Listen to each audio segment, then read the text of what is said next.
નમસ્કાર મિત્રો, તો આજના આ વિડીયોની અંદર આપણે ગોપી તળાવ વિશેની વાત કરીશું। જી હા મિત્રો, ગોપી તળાવ છે એ વડતાલ ગામે આવેલું છે। મિત્રો, જ્યારે વડતાલ ગામનું નામ લેવામાં આવે ત્યારે સ્વામિનારાયણ ભગવાનનું નામ સૌપ્રથમ લેવામાં આવે છે। તો મિત્રો, આ જે ગોપી તળાવ છે એ સ્વામિનારાયણ ભગવાન સાથે સંકળાયેલું છે। તો મિત્રો, ચલો આવો આપણે પણ જાણીએ કે સ્વામિનારાયણ ભગવાન અને ગોપી તળાવ કઈ રીતે સંકળાયેલું છે અને એનો ઇતિહાસ શું છે। તો મિત્રો, આ ગોપી તળાવ જે છે એ મહાપ્રસાદીનું સ્થાન છે। તો ચલો મિત્રો, આવો આપણે પણ જાણીએ કે આ જે સ્થાન છે એ મહાપ્રસાદીનું સ્થાન કેમ છે। તો મિત્રો, આ જે સ્થાન છે અહીંયા એક છત્રી આકારનું બાંધકામ કરવામાં આવેલું છે। તો મિત્રો, આ જે બાંધકામ છે એ શ્રી કૃષ્ણ જીવનદાસજી મેધપુરવાળાના શુભ આશીર્વાદથી મેધપુરના સ્વામિનારાયણ બાળધૂન મંડળના સૌજન્યથી આ છત્રી બનાવવામાં આવેલી છે। તેમજ અહીં શ્રીજી મહારાજના ચરણામૃત પધરાવેલ છે। માટે મિત્રો, આ જે સ્થાન છે એ મહાપ્રસાદીનું સ્થાન છે। તેમજ મિત્રો, આ જે ગોપી તળાવ છે ત્યાં ભગવાન શ્રી સ્વામિનારાયણ સંત હરિભક્તો સાથે પધારી ઘણીવાર સ્નાન કરીને સભા કરીને બેસતા હતા, તેથી આ તળાવ મહાપ્રસાદીનું સ્થાન છે।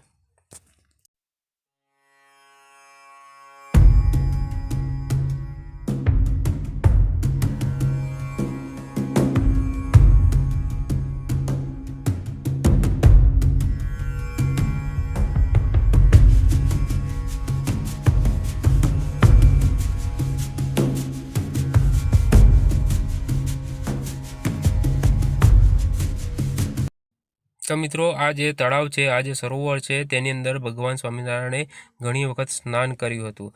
તેમજ મિત્રો, શ્રીજી મહારાજે સંવત 1871ની અંદર તારીખ 18-10-2015 ગુરુવારના રોજ વડતાલની અંદર શરદોત્સવ ઉજવવામાં આવ્યો હતો। એ સમયે મિત્રો સર્વનિવાસાનંદ સ્વામી તથા સોમપ્રકાશાનંદ સ્વામીએ દીક્ષા આપી હતી।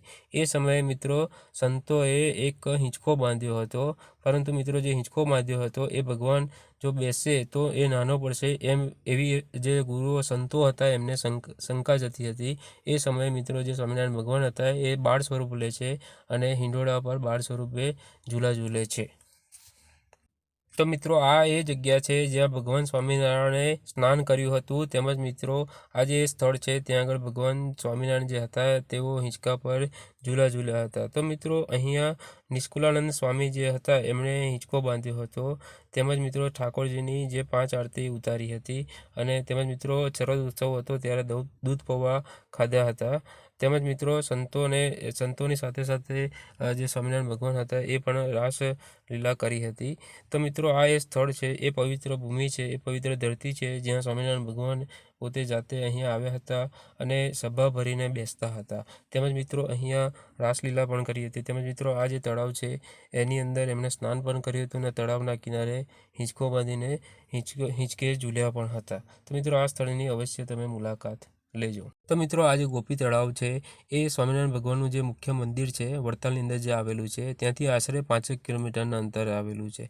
મિત્રો, આ જે સ્થળ છે એનું જે લોકેશન છે એની લિંક હું તમને ડિસ્ક્રિપ્શનની અંદર આપી દઈશ, જેથી કરીને ત્યાં જવામાં તમને સરળતા રહે। તો મિત્રો, જ્યારે પણ તમે વડતાલ સ્વામિનારાયણ ભગવાનના મંદિરની મુલાકાત લો ત્યારે આ સ્થળની મુલાકાત લેજો। તેમજ મિત્રો, તમારા વિસ્તારમાં પણ જો કોઈ આવી ઐતિહાસિક સ્થળ હોય, આવી કોઈ ઐતિહાસિક મંદિર હોય, કોઈ ઐતિહાસિક જગ્યા હોય તો એ તમે અમને કોમેન્ટની અંદર જાણ કરજો। તેમજ મિત્રો, સાથે તમારો કોન્ટેક નંબર પણ લખજો, જેથી કરીને અમે તમારો સંપર્ક કરી અને ત્યાં આગળ એ જે સ્થળ છે એની મુલાકાત લઈએ અને એક નવા બ્લોગ સાથે આપણે ફરી મળી શકીએ। તો મિત્રો, આજનો આ જે વિડીયો છે જે ગોપી તળાવનો, એ તમને જો ગમ્યો હોય તો અમારા વિડીયોને લાઇક કરજો, શેર કરજો અને તમે અમારી ચેનલ પર નવા હોય તો અમારી ચેનલને સબસ્ક્રાઈબ કરજો, જેથી કરીને આવા જ વિડીયોની નોટિફિકેશન તમને મળતી રહે। જય માતાજી, જય સ્વામિનારાયણ।